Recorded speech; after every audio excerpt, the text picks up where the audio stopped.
Teresa Loizaga, umaming siya ang nagparehab sa anak na si Diego Loizaga noong 2018. Inamin ng actress na si Teresa Loizaga na siya mismo ang nagpasok sa kanyang anak na si Diego Loizaga sa Drug Rehabilitation Center. Simula nang malulong ito sa paggamit ng ipinagbabawal na gamot. Si Diego Loizaga ay anak ni Teresa sa dati niyang nakarelasyon na si Cesar Montano. Sa isang recent interview ni Boy Abunda kay Teresa na napanood nito lamang June 17, inamin nga ni Teresa na sinisi niya ang sarili sa pagkakaroon ng bisyo ng kanyang anak. Aniya, I wasn't always there. Even if I tried to always be there, I just couldn't. Somebody had to work. Somebody had to put food in the table. Somebody had to put a roof over their heads. Somebody had to put them to school. And please, I am not saying this na I'm degrading other people. No, wala akong pinupuntaryang mga wala doon. Yun ang sitwasyon namin, so I dealt with it the best way I could. Pagbabahagi ni Teresa. Sa pag-amin nga ni Teresa, aniya ay hiningi muna niya ang permiso ng kanyang anak bago siya nagsalita sa programa ni Boy patungkol nga sa mga pinagdaanan nila noon.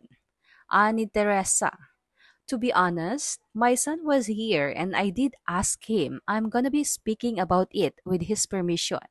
I think what the people do not know is I put him to rehab. I put him to rehab. There's a part of me that died, but I wanted my son to live, so I had to put him to rehab. Pagbabahagi pa ni Teresa na nagalit noon ang kanyang anak nang dalhin na ito sa Drug Rehabilitation Center noong 2018. Ngunit nauunawaan niya umano ang naramdaman at inasal ng kanyang anak. Aniya, he wasn't himself then. We have to understand na yung mga mahal natin sa buhay, kapag nalulong sa droga, kapag kinausap mo sila, binabastos ka nila. Hindi sila yun yung gamot. Nung nawala lahat yun, bumalik yung anak ko, then naintindihan niya. And ang tagal naming hindi nakita pero ang hindi rin niya alam, bumibisita ako parati sa kanya kahit na bawal kaming makita. That was part of his punishment for him to learn, to appreciate home, family. Hindi kami nagkita pero kapag bumibisita ako doon, minsan pader lang yung pagitan namin. Nandyan siya sa kabila. Hindi niya alam pero napapanood ko siya sa isang maliit na monitor. Kung nasaan siya sa loob kapag kumakain siya, nagpapadala ako ng pagkain. Pagpapatuloy ni Teresa, there was one time tarpaulin lang ang pagitan namin. May butas yung tarpaulin. Sabi sa akin, you have to promise tatahimik ka. Hindi ka magpaparamdam.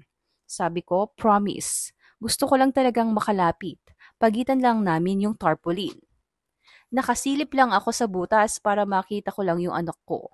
Ang hirap. Ayon pa kay Teresa ay naniniwala siyang malaki ang naitulong nang walang katapusan niyang pagdarasal sa Diyos sa para magbago at gumaling si Diego. Aniya, and you know what? Prayers. Prayers and never-ending prayers and pasasalamat talaga. Doon ako kumapit. Grabe. Kung wala yun, baka ako din nasa loob. And there are days iniisip ko, kailangan ko rin yatang pumasok para matuto rin. Hay, ang hirap pero look, there's so much to be thankful for. Every day you learn something. Every day is a struggle. But there's also a reason to be thankful and rejoice, to celebrate and be grateful. It's a new life. Masayang-masaya ngayon si Teresa dahil wala na ang bisyo at malaki na ang ipinagbago ni Checo. Isa rin umanong responsableng ama ang kanyang anak. Sa anak nitong si Hailey, ang apo ng actress na kinababaliwan nga nito ngayon. Narito naman ang naging komento ng mga netizens kaugnay sa mga pahayag ni Teresa. Aniya, kapuri-puring ginawa ni Teresa pero hindi lahat ng tagline na Mothers Knows Best ay totoo dahil may mga inang konsentidor o ipinapahamak ang mga anak. Dagdag naman ng isa, it's a tough decision as a mother but that puts her son in a good place now.